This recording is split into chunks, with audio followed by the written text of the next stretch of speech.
할렐루야.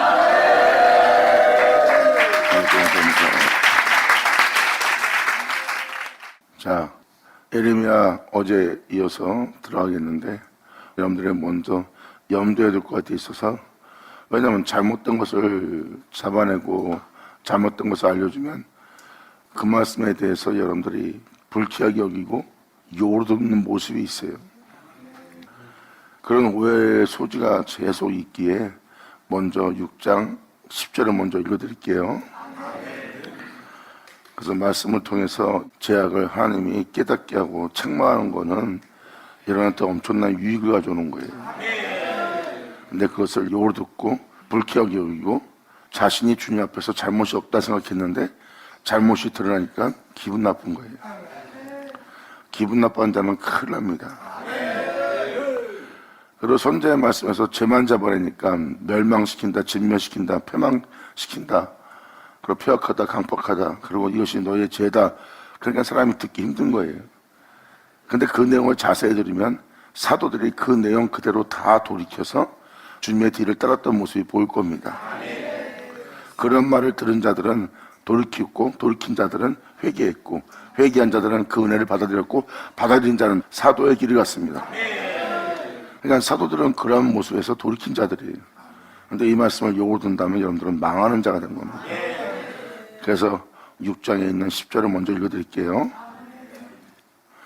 내가 누구에게 말하며 누구에게 경책하여 듣게 할꼬. 주님은 말씀하십니다. 내가 누구에게 지금 말하고 있느냐. 그리고 내가 하는 말은 경책하여 듣게 할 거라고 표현합니다. 주님은 경책한대요. 그리고 누구한테 말한대요.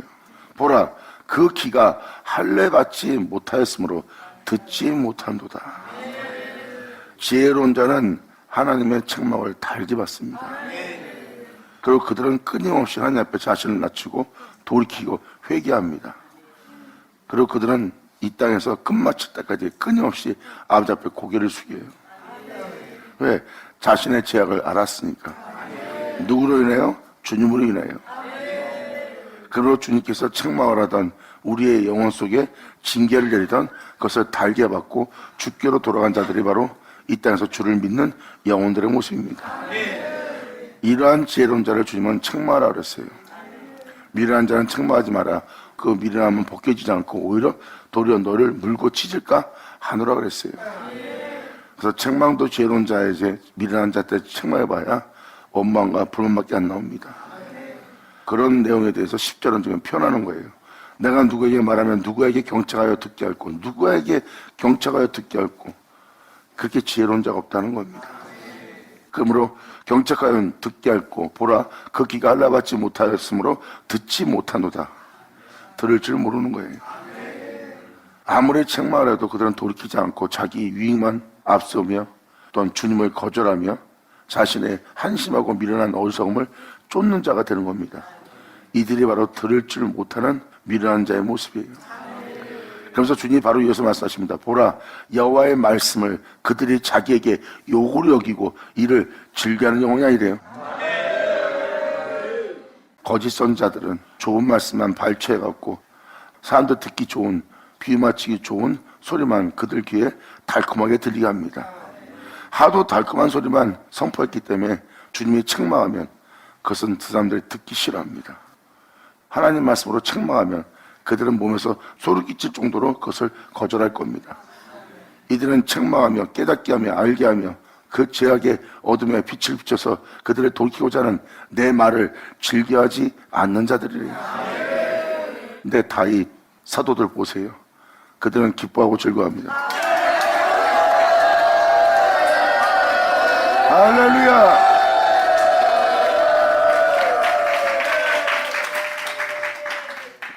여기서 표현한 표현은 방금 전에 말한 것처럼 하나님이 경책해도 책망해도 꾸짖어도 우리의 허물을 드러내도 지혜로운 자는 하나님 말씀을 들을 때 즐거워해요. 다윗의 고백을 보세요. 자신이 음부에 버림받을지 썩은 바 됐는지 깨닫지도 못했어요. 그래서 주님의 특별한 은혜를 통해서 다윗은 자신이 음부에 버림받을 뻔했던 자는 것을 안 것은 어떻게 알았을까요? 바로 그분께서 우리의 허물과 죄악을 드러낼 때 그 말씀을 요구를 듣지 않고 그 말씀을 경청하였기에 자신이 그 음부로부터 버림받지 않을 은혜를 받게 된 거예요. 아멘.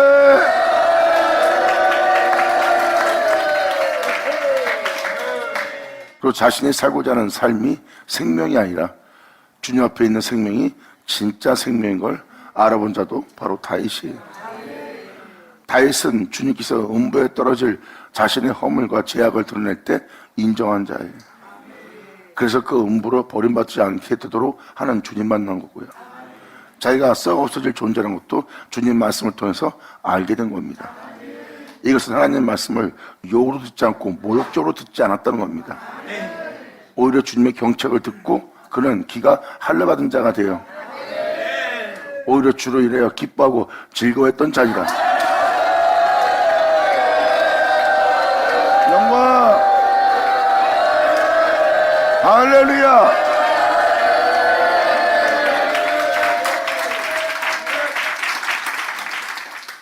그래서 사도 바울뿐만 아니라 사도 요한, 베드로, 유다, 성경에 기록되어 있는 자들, 편지로 쓴 자들 뿐만 아니라 사도 바울, 그들과 똑같은 지혜로운 은혜를 받은 자들이에요. 사도 바울도 편지를 쓰면서 바로 이 사도들도 다 같은 지혜를 받았다고 그랬어요. 왜? 같은 구원의 말씀이기 때문입니다. 그래서 사도 바울의 고백은 바로 사도들의 고백과 똑같은 거예요. 내용을 달리 표현했을 뿐이지 일맥상통한 동일한 고백이고 동일한 지혜로움이에요. 그 은혜는 하나님한테 받았기 때문입니다. 그래서 사도 바울은 자신을 높이지 않습니다. 자신은 항상 주님 앞에 죄인인 것을 드러냈어요. 자기의 몸은 죄를 법을 섬기고 있다는 것. 성령의 생명은 육체를 거스르며 죄와 사망에서 죄 중에 죽게 할 자신을 해방시키고 있고 구원하고 있다고 표현하고 있어요. 그리고 자신은 예수를 주인 자를 날마다 짊어진다고 그랬어요. 항상 짊어지고 이 땅에 얻고 있다는 것은 그 죄를 항상 자신이 보고 있다는 겁니다. 그 죄를 어떻게 봤을까요? 바로 그분의 빛비침과 그분의 경책을 통해서죠. 아멘.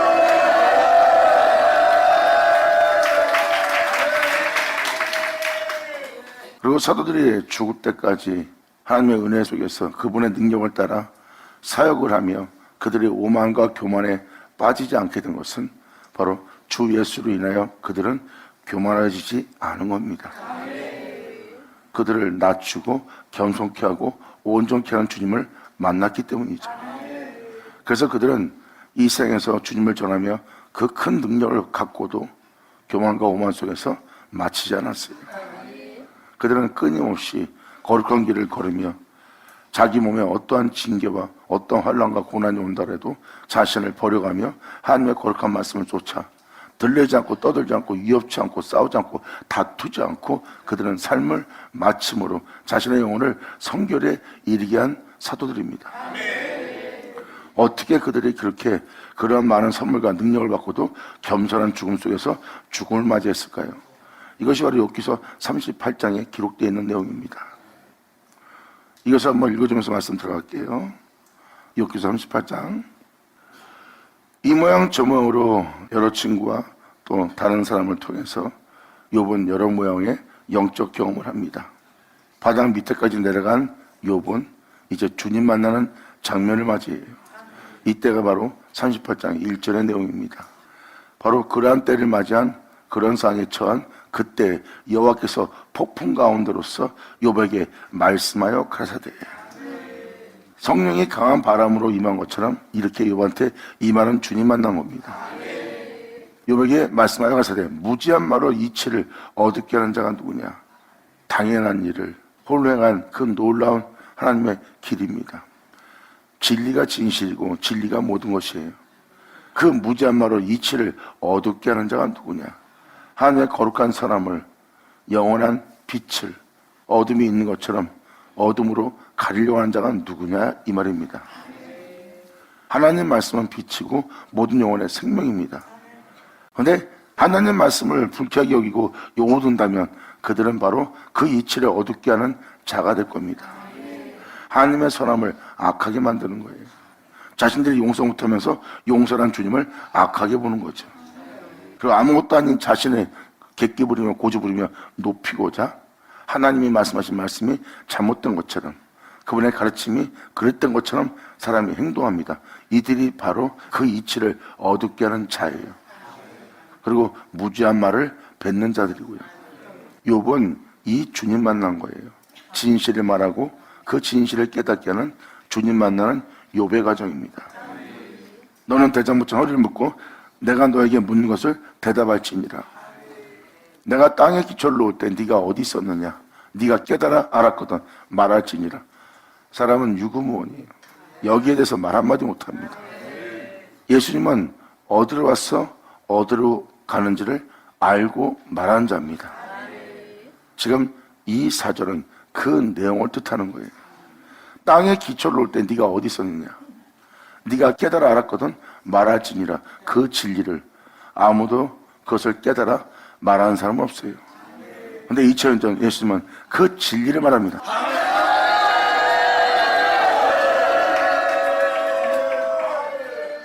하나님이 흙을 취할 때 거기에 땅에 기초를 놨어요. 그것은 바로 생명입니다. 하나님의 은혜예요. 영으로서 살아갈 수 있는 그 기초를 놓는 날입니다. 나의 형상을 따라 나의 모양대로 사람을 창조하는 겁니다. 내가 땅에 기초를 놓을 때 네가 어디 있었느냐? 네가 깨달아 알았거든 말할지니라. 누가 그 도량을 정하였는지, 누가 그 준승을 그 위에 띄었는지 네가 아느냐? 올바르게 진실하게 헛되지 않게 그 길을 갈 수 있도록, 또 그것이 옳은 길이요 참된 길이라고 알 수 있도록 그 준승을 누가 달아놓았느냐 이거예요. 그것은 진리로서 분별하는 거예요.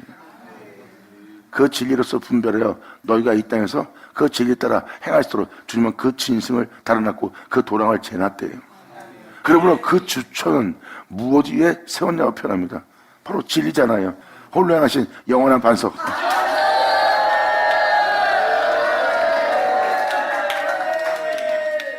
이것이 바로 진정한 하나님이 이 땅에 세운 땅의 기초입니다. 하나님은 빛이 있으라 말씀하셨고 그 말씀을 통하여 사람을 세웠어요. 흙을 취하여 사람을 세웠습니다. 그게 바로 땅의 기초입니다.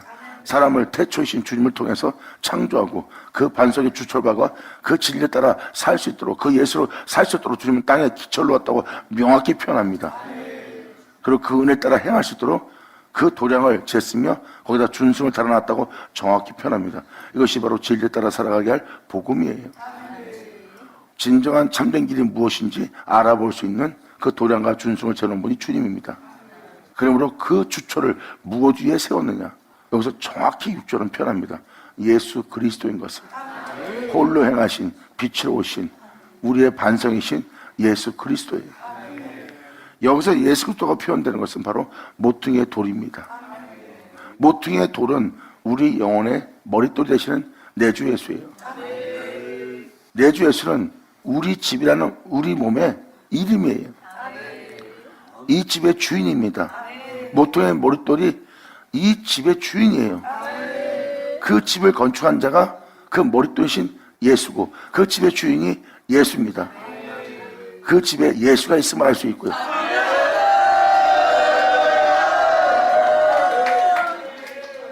이 땅에 태어난 한 인간의 모습을 보세요.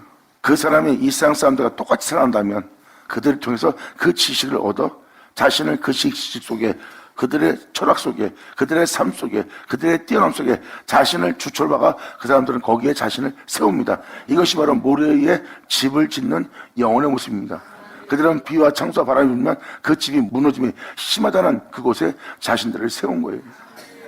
여기서 표현하는 주초는 반석의 주철박은 영혼입니다. 홀로 행하신 내 주 예수, 그분의 시작과 그분의 행함과 그분의 마침 속에 자신을 세운 영혼의 모습이에요. 그들은 비와 창수와 바람이 불어도 그 집에 무너짐이 없어요. 예레미야 5장 22절을 읽어준 것처럼 썩고 죽을 수밖에 없는 영혼분들을 영원히 죽지 않는 영혼으로 세우는 장소예요.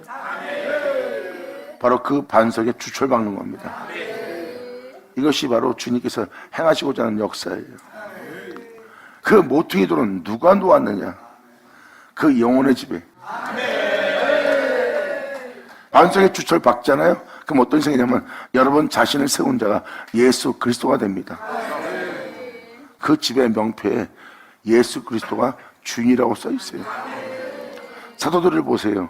그 집의 모퉁이 머릿돌 대신 예수님이 다 계시죠. 사도 바울이 내 안에서 한 내가 아니요 예수 그리스도라고 표현합니다. 영원히 홀로 행하신 내 주 예수의 반석 위에 나 자신을 박아 놓았다는 겁니다. 그리고 그 예수는 내 집의 모퉁이의 머릿돌이 되었다예요. 이제 내 안에서 한 내가 아니요 예수라.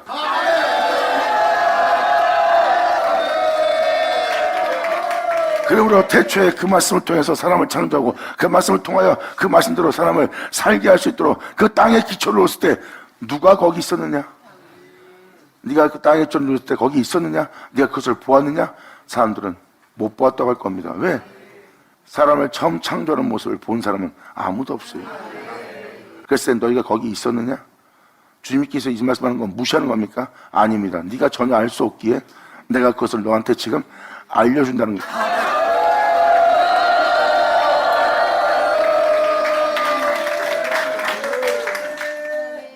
그래서 주철한 표현을 통해서 반석에 주철박으라는 주님의 은혜가 뭔지 아시겠죠? 모든 사람은 모래의 집을 지어요. 그래서 그들은 비와 창수에 바라보면 그 집의 무너짐이 심하다는 것은 그 인생이 한꺼번에 뿌리채 뽑힐 정도로 흔들려 버린다는 거예요. 하지만 반석의 주철박은 자는 비와 창수와 바람이 불어도 그 파도가 흉흉해도 그것을 이기지 못하고 넘지 못하는 영적 존재가 된다는 거예요. 그것이 바로 예수 안에서 행하는 영혼의 모습이에요. 이 세상의 끔찍한 죽음과 또한 끔찍한 환난과 고난과 엄청난 핍박과 조롱 속에서 그 짙은 어둠이 흉흉한 파도처럼 들고 일어나 삼키듯이 다가온다 해도 반석 위에 주철박아 자신의 영혼을 세운 영혼은 절대 이길 수 없는 존재입니다. 아멘.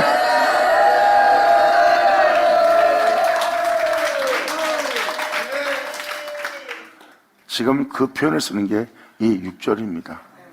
그러므로 그 주초는 무엇 위에 세웠으며 그 모퉁이 돌은 누가 놓았느냐? 그 영혼 속에 예수님이 그 집에 모퉁이에 머리도 되도록 누가 거기에 놓았냐 이거예요. 그 영혼이 그로 시작해서 그로 말미암아 마칠 수 있도록 그 영혼의 집에 모퉁이에 머리도 되도록 누가 거기에 놓았느냐? 그 말씀을 통해서 세워진 존재를 보니 그 존재는 그 말씀 없이 되지 않은 것이 하나도 없다는 그 영혼이 되었고 그 말씀은 그 진리는 그 독생자의 영광은 그 집의 모퉁이에 머리돌이 됩니다. 그렇게 예수로 끝마칠 수 있도록 누가 그것을 놓았느냐? 영광! 할렐루야! 아버지 감사합니다.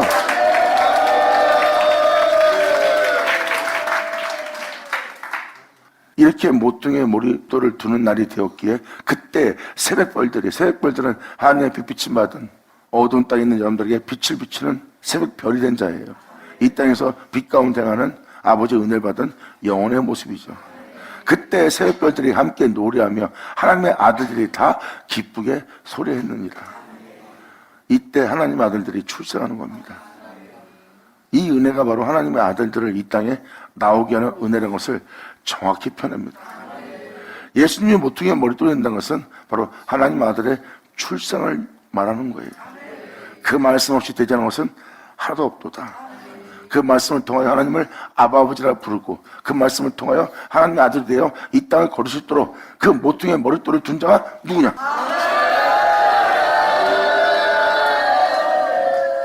이 새별들을 여러분들은 뭐 천사라 하기도 하고 그러는 거예요.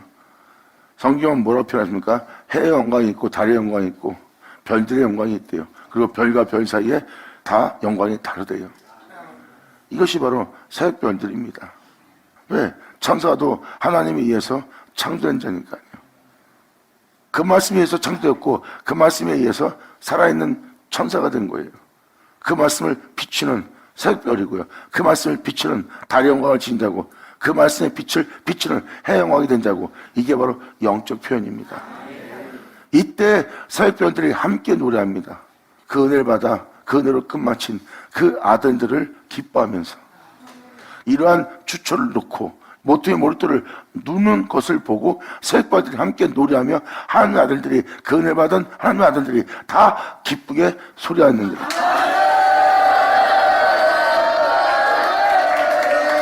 아멘. 예수는 오죠.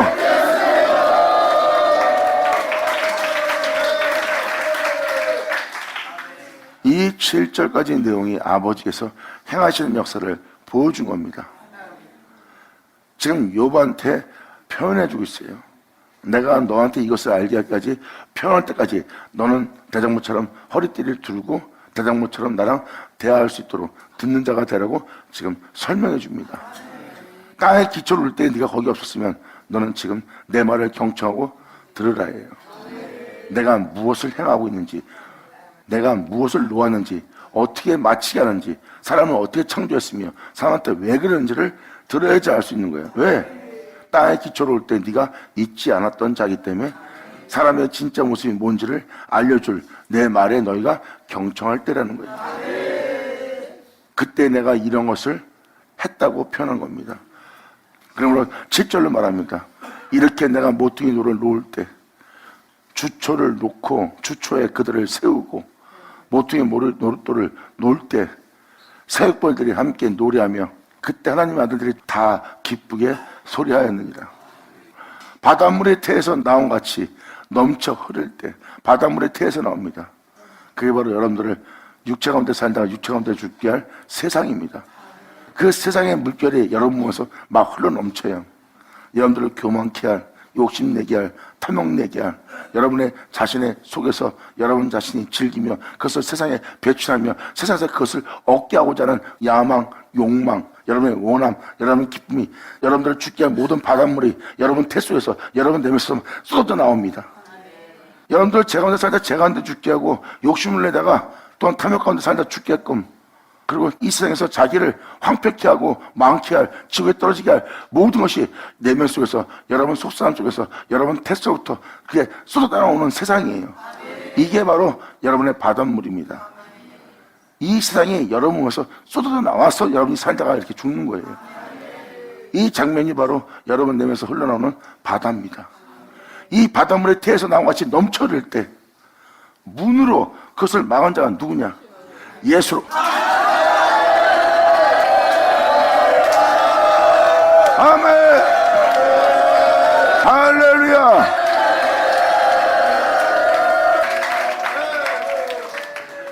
사도들이, 사도 바울이, 왜 사도 바울을 자꾸 대표로 표현하냐면 사도 바울이 이방인 사도로서 사도 바울이 더 구체적으로 영적인 표현력을 더 많이 해놨기 때문에 사도 바울을 지칭하는 거예요. 왜? 그를 지칭해서 말하면 여러분이 유구무원이니까. 왜? 그가 간 길이 끔찍한 고난과 환난의 길이기 때문에. 그리고 설명을 해놨기 때문에 여러분들은 아니라 부인하지 못할 자이기 때문에 사도 바울을 표현하는 겁니다. 여기서 주님은 바닷물의 태에서 나온 같이 넘쳐 흐를 때 이게 교만과 오만이고 여러분 자신의 유익을 쫓는 여러분 자신을 위한 이기적인 생각들이에요. 이런 여러분 자신을 위한 이 생각들이 여러분 몸에서 흘러나옵니다. 넘쳐 흘러 여러분 자신을 재중에 죽게 할 모든 죄악들이에요. 이것이 여러분 몸에서 넘쳐 흐르면 여러분들은 결국 아버지의 선물을 받고 능력을 받으면 잘났다는 우월감 속에서 교만한 자 가운데 죽는 자가 됩니다. 이것이 태에서 흘러 넘쳐 나오는 바닷물이에요. 이 바닷물은 여러분들을 육체 가운데 살다가 육체 가운데 죽게 할, 제 가운데 살다가 제 가운데 죽게 할, 음부에 들어가게 돼서 거기서 못 나오게, 지옥의 판결을 피하지 못하게 할 세상입니다. 그 세상이 여러분 몸에서 흘러나올 때 주님이 그것을 문으로 막지 않으면 그 영혼은 그 재중에 죽었을 거예요. 사도 바울은 하나님의 엄청난 은혜를 받은 자예요. 힘이 큰 능력이 하나님께 있고 그 능력을 진리로 담은 자가 사도 바울입니다. 그 능력을 이 못난 내 몸에 담고 있다고 표현한 자가 사도 바울이에요.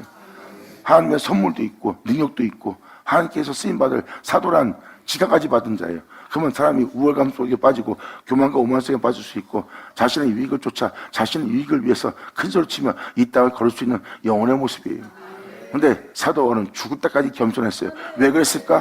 그가 그러지 못하도록 이 길을 걸으면서 죽음이 코앞에 올 때까지 그를 겸손한 가운데 모든 것을 맞춰 성결에 이를 수 있도록 그것을 막은 자가 있어. 그 문은 바로 예수 그리스도라. 영광!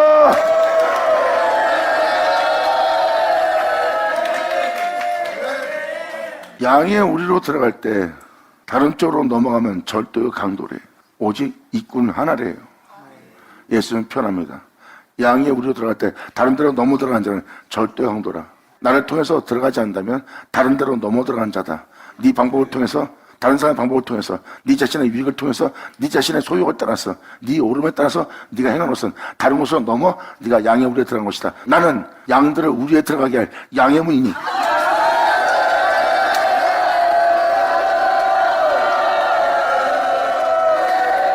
내가 곧 길이요 진리요 생명이니라. 아멘.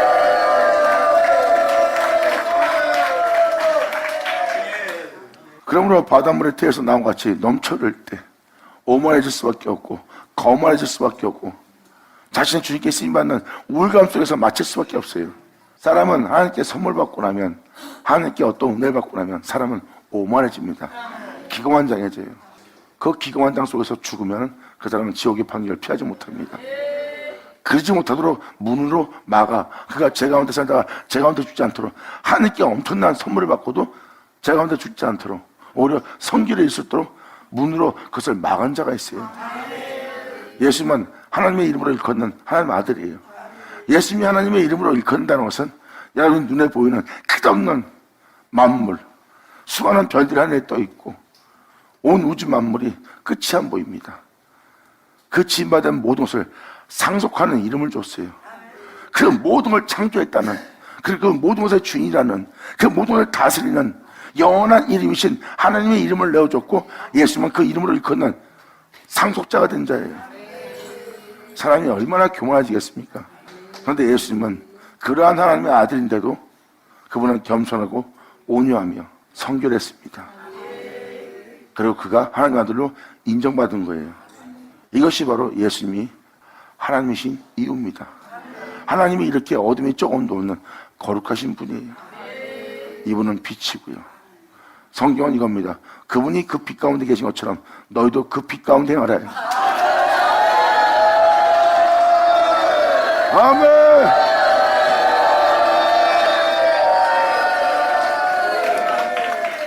그러면 너의 교만한 오만한 물결이 바닷물이 태에서 나온 같이 넘쳐들 때 주 예수로 그것을 막은 자가 누구냐? 바로 하나님이십니다. 그때 내가 구름으로 의복을 만들었다. 그 진리로 썩고 죽지 않도록, 어둠에서 빛 가운데 행할 수 있도록, 사망 가운데 생명 가운데 행할 수 있도록, 썩음에서 썩지 않음으로 행할 수 있도록, 음부에 버림받으면서 거룩함으로 행할 수 있도록, 그때 내가 구름으로, 빽빽한 구름 타고 오신 예수님, 바로 하나님 말씀이십니다. 그 말씀에는 세상이 없어요. 그 말씀에는 인간도 없고 그 말씀에는 인간의 행함도 없어요. 오직 홀로 행하신 독생자 영광뿐입니다. 그가 없이 지음받은 것은 하나도 없다는 빽빽한 구름을 타고 오는 진리입니다. 그 진리에는 사람들의 생각과 어떤 이 세상에 있던 어떤 모든 것도 하나 끼어 있지 않아요. 홀로 행하신 주 예수 그리스도만 있는 겁니다. 그 그름으로 그들의 의복을 만들어줍니다. 썩음 보지 않도록, 죽음 보지 않도록 주님은 그 의복을 만들고 흑암으로 그 강보를 만들어버립니다. 그래서 2000년 예수님이 왔을 때 예수님이 걸어가는 모습을 보세요. 세상의 부경화를 받고 세상의 영광의 멸류관을 쓰고 권력의 멸류관을 쓰고 또한 이 세상에서 사람들이 인정할 만한 영어로운 멸류관을 쓰고 예수님이 이 땅에 왔으면 사람들은 그 모습을 흠모하고 사모한 자가 됐을 거예요. 근데 이 세상에서 만물의 치기가 시작하는 가장 끔찍한 환난의 길을 걷고 있는 그 예수님을 보고 흠모하고 사모할 만한 삶이라고 하는 사람은 아무도 없을 거예요. 십자가에 달리는 그 예수님 모습을 보고 여러분들은 고개를 절레절 겁니다. 그것이 바로 흑암으로 그 강보를 만드신 분입니다.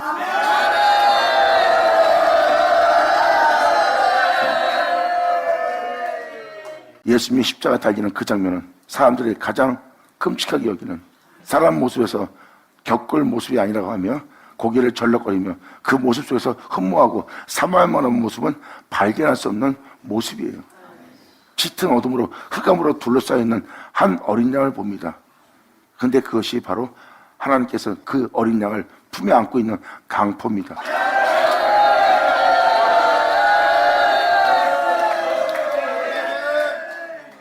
이것이 바로 하나님께서 그 아들들에게 입힐 옷이니라. 아멘. 그 예수로 여러분들이 오만하지 않도록, 교만하지 않도록, 그 예수로 자만에 빠지지 않도록 주님이 여러분들의 모든 그릇됨을 막아 결국 여러분의 영혼을 성결에 이르게 하는 거예요. 그래서 사도는 끝까지 그 예수로 인하여 자기 죄가 뭔지를 깨닫고 주 예수로 인하여 주 예수의 생명을 자기 몸에 나타나도록 그는 죽을 때까지 겸손했어요. 자신을 낮추고요. 왜? 그러한 죄 가운데 살다가 그러한 죄 가운데 죽지 않도록 하나님으로부터 엄청난 선물을 받고도 자신이 아무것도 아니라며 하나님부터 엄청난 능력을 받고도 자신을 낮추며 그 길을 걸은 자가 바로 누구예요? 사도들이에요. 그들이 그렇게 끔찍한 속에서도 그들이 그 거룩한 길을 걸 수 있던 것은 바로 그것을 막아준 자가 있어요. 그러한 허물과 거만과 죄 가운데 자만심 가운데 죽지 않도록 그 바닷 물이 흘러나오는 것을 막아준 자가 바로 주님이에요. 그때 내가 구름으로 그 영혼들에게 의복을 만들고 흑암으로 강보로 만들어서 주님이 씌우는 겁니다. 계안을 정하고 문과 빗장을 베풀고 이르기를 네가 여기까지 오고 넘어가지 못하니 네 교만한 물결이 여기서 그칠지니라. 내 아들로 인하여 이제 네 교만이 그 교만을 자랑하며 그 교만을 나타내지 못하리라 해. 주님은 말씀하십니다. 이제 네가 그만큼 세상에서 그렇게 네 원한대로 네 마음대로 네 뜻대로 살았으면 이제 이 문 앞에서 너는 이제 멈출 줄 알아. 할렐루야. 전 세계에 있는 모든 영혼의 교만한 물결은 예수 그리스도의 날 이 복음 이 예수를 통해서 그들의 교만한 물결이 이제 여기서 멈출 때입니다. 아멘. 할렐루야. 그러므로 이르기를 네가 여기까지 오고 넘어가지 못하리라. 이제 예수로 인하여 그것을 멈추게 한 날이에요. 그리고 그 예수로 인하여 그들을 벌할 때입니다. 그리고 그 예수로 인하여 끝마칠 때예요. 이것이 바로 예수 그리스도입니다. 한 영혼 한 영혼의 모퉁이에 머릿돌이 되도록 하시는 분이 하나님이에요.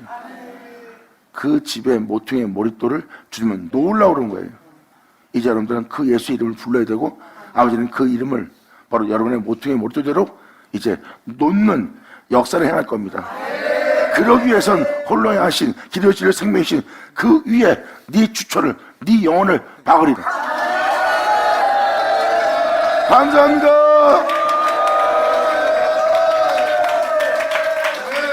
그러면서 이 은혜가 뭔지를 계속 이어서 설명하겠습니다. 그러므로 한 영혼을 세우는 모습을 표현합니다. 네가 낮은 날부터 아침을 명했느냐 빛 가운데 가시도록 창조된 영혼을 보세요. 그 땅은 공허하고 혼돈하고 흑암은 깊음에 있습니다. 주님은 그 땅에 아침을 명합니다. 빛이 있으라.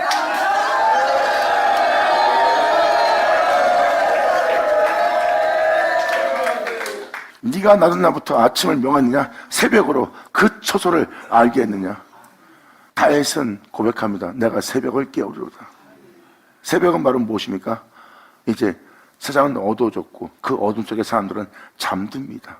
잠든 영혼은 이제 해가 떠오르기 전 새벽을 맞이하는 거예요. 이게 바로 영원하게 일어날 현상입니다. 이렇게 내 영혼에 그 태양이 떠도록 내 영혼이 낯을 맞이하시도록 내가 새벽을 깨우리로다. 아멘.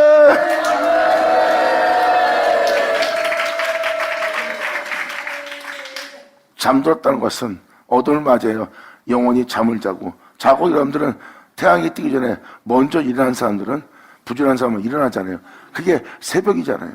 그때 그들이 자신의 영혼을 잠자던 영혼을 어둠에 통해서 잠들었던 영혼을 아침을 맞이하기 위해서 자신의 영혼을 깨우는 장면입니다. 이게 잠자던 영혼을 깨운 새벽을 맞이하는 영혼의 표현이에요. 다윗은 그 새벽을 깨우는 영혼이 되었고요. 그냥 다시 한번 의미를 든다면 새벽을 맞이할 영혼은 새벽을 깨워야 돼요. 자신이 새벽에 일어나려고 해야 됩니다. 그래야지 그 잠에서 깰 수가 있어요. 바로 그것이 여러분이 어둠 가운데 여러분이 영적 잠을 자고 있던 여러분의 모습이에요. 여러분들은 지금 수고하면서 열심히 내며 세상살이에 바쁩니다. 이게 바로 영적으로 잠이 든 영혼의 모습이에요.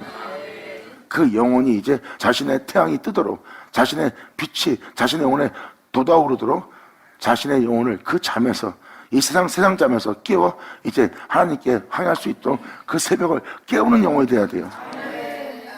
여기서 표현한 표현을 잘 보세요. 그리고 네 영혼을 깨워 아침을 맞을수록, 태양을 맞을수록, 낮을 맞을수록 네 영혼 속에 그 해가 돋도록 네 영혼의 잠을 네가 깨우는 장면이 새벽이다. 근데 이 생에 잠들던 네 영혼을 깨워 태양을 맞이할, 아침을 맞이할 그 새벽으로서 내가 너한테 그 초소를 알게 하고 있느니라. 예수. 아멘.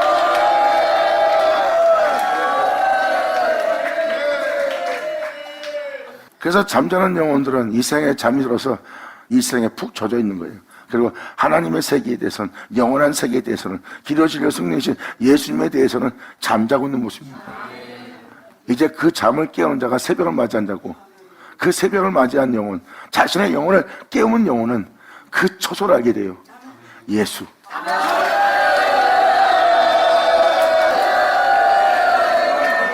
물론 그 잠을 깨우는 분도 주님이에요. 하나님 말씀이 선포될 때 어떤 영혼은 아무리 선포하고 그 문을 두들고 그 영혼을 깨우고자 주님은 녹화합니다. 그래도 그 존재는 깨어나질 않아요.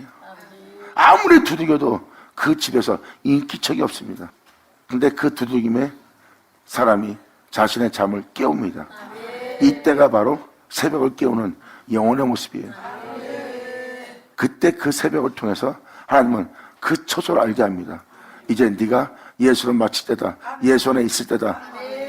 예수로 인해 네가 세워질 때다. 내가 너한테 알게 하는 그 예수로 너를 그 위에 세워. 주 예수로 네가 마치도록 예수 그리스도가 모퉁이에 몰두되도록 내가 그 머릿돌을 네 영혼 속에 놓을 때냐.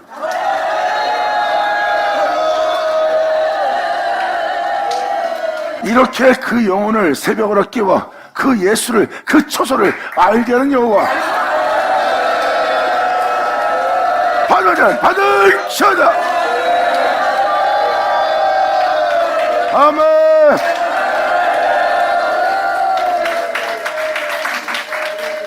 그러므로 잠자는 영혼을 깨우는 그 새벽으로 주 예수를 알게 하며 네가 거할 집, 너의 모퉁이 머릿돌 될 그 초소를 알게 하여 그것으로 땅 끝에 비칠 것이니라.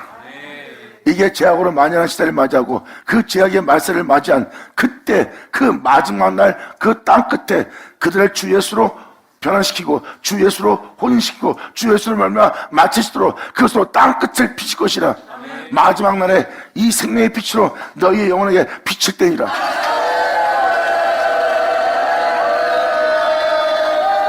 아멘. 할렐루야. 잘 보세요. 그것으로 지금까지 읽어준 12절의 내용을 마지막 날에 비춰줄 거래요. 1절부터 12절의 내용을 그대로 너희 땅에 이루어지도록 마지막 날에 이렇게 이루어지게 할 그 빛을 땅 끝에 비칠 거래요. 이게 바로 마지막 날, 제약으로 만연한 마지막 날에 이 은혜의 빛을 비춰서 1절부터 12절까지 그 내용대로 그 영혼을 창조하는, 그것을 지으시는, 그들을 구원하시는 주님을 표현하고 있어요. 그래서 주님은 표현하고 있잖아. 그것으로 1절부터 12절에 있는 내용, 그것으로 땅 끝에 비추게 하고 악인을 그 가운데서 다 몰아내는 일을 할 것이다.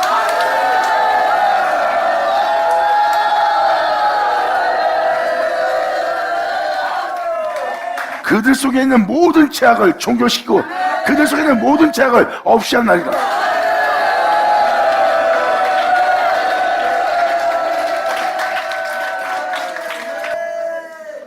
이게 바로 땅 끝에서 일어날 주님의 빛비침이에요. 이때 주님은 악인을 그 가운데서 구축한다는 것은 몰아낸다는 뜻입니다. 너를 제 가운데 산다, 제 가운데 죽게 할 그 네 죄악을 내가 다 몰아낼 것이다. 몰아낼 때 무슨 일이 일어나는데요? 다음 절에 이렇게 표현합니다. 땅이 변할 것이다. 아멘.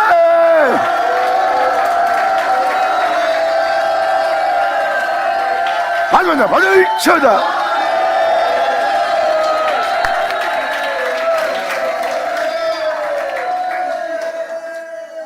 땅은 여러분들입니다.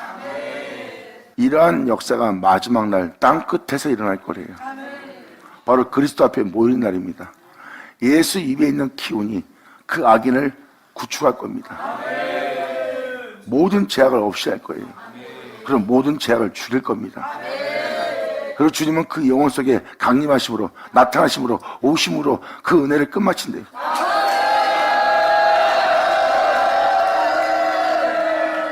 주님은 표현합니다. 이 제약을 없애하며 악을 몰아내며 너의 그릇됨을 몰아내고 너의 교만한 물건을 몰아내고 네 오만과 자만을 제거하며 네 영혼의 그 모든 악으로부터 깨끗하기 위해서 그 악인을 구출할 때 네 땅은 변화될 것이다. 나의 창막이, 나의 경책이, 나의 꾸준함이 네 죄악을 드러낸 내 말이 네 속에서 너를 죽게 할 모든 악을 구출해 낼 것이다.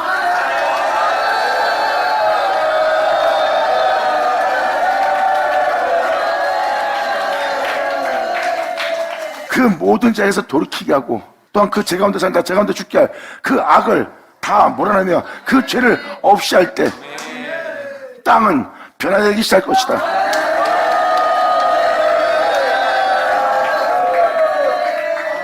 그 땅이 어디까지 변화될까요? 그 땅이 여기까지 변화될 것이다. 주님 말합니다. 지능에 인친 것 같게 네 낮은 몸을 독생자 영광의 몸처럼 보게 되리라. 아멘.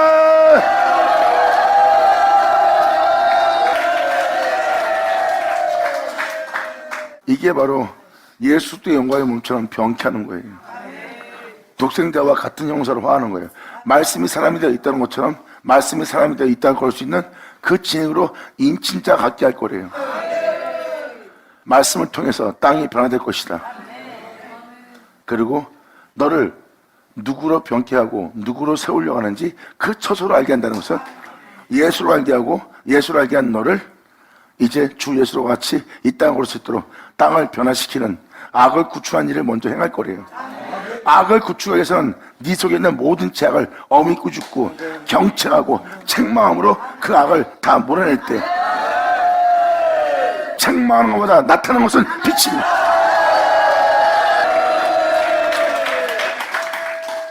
이렇게 그때 땅은 그 경책을 통하여 그 책망을 통하여 그 꾸준함을 통하여 그 죄악을 몰아내고자 여러분 내면 속에서 제 가운데 사자 제 가운데 죽게 할 모든 죄악을 비춰 여러분 행실을 드러내는 빛입니다. 이것은 바로 그 악을 다 몰아내고 몰아내는 그 모습 보세요. 다 악인이에요. 왜? 그 죄악을 몰아내지 않으면 그 죄악으로 행할 자가 돼요. 그 죄악으로 행하는 보세요. 악인이지. 그렇게 악인 되게 할 그 악인을 몰아낼 것이다. 이러한 은혜로서 악을 구출하는 이러한 은혜로서 악을 구출하는 은혜는 선자의 말씀이에요. 어미 꾸짖어 그 죄악을 경책합니다. 그 악인을 구출하는 일, 악인을 몰아내는 일을 주님은 선자의 말씀을 통해서 경책하고 책망함으로 다 몰아내는 일을 너한테 구축할 때 너한테는 변화가 일어날 것이다. 땅은 그때부터 주 예수를 흠모하고 사모한 자가 되고 사망으로 세상을 버리고 몸의 행실을 죽이기 시작하며 그 땅은 변화되어 지능에 인친 것 같게 되리라.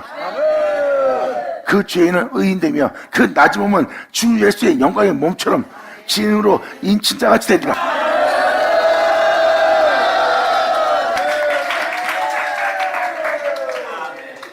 이게 바로 주님께서 땅 끝에 비치고 이루실 일이에요. 땅 끝은 뭐예요? 하나님이 정하신 마지막 날입니다. 그제야 세상이 끝이 오리라. 세상의 끝이 오는 날을 맞이하는 거예요. 그게 바로 땅 끝입니다. 거기서 이러한 빛이 비쳐 땅이 변화되고 악은 몰아내지고 사람은 하나님께 입맞은 자처럼 그 징의로 인친 자가 되고 만물이 옷같이 나타납니다. 그 영혼의 다스릴 영원한 옷으로.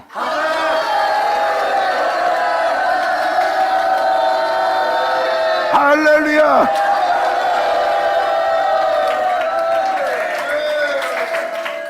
이렇게 땅끝에 비춰질 반드시 이루실 하나님의 은혜예요.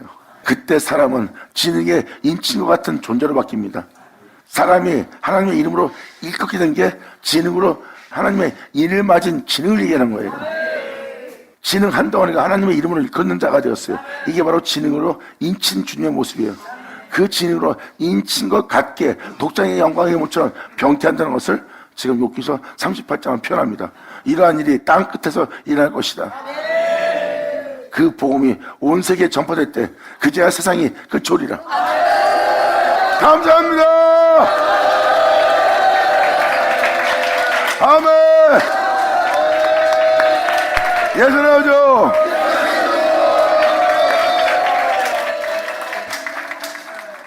이것은 진리입니다. 여러분 한 사람 한 사람이 그로시아에서 그로 끝마친 여러분 한 사람 한 사람 되길 바라요.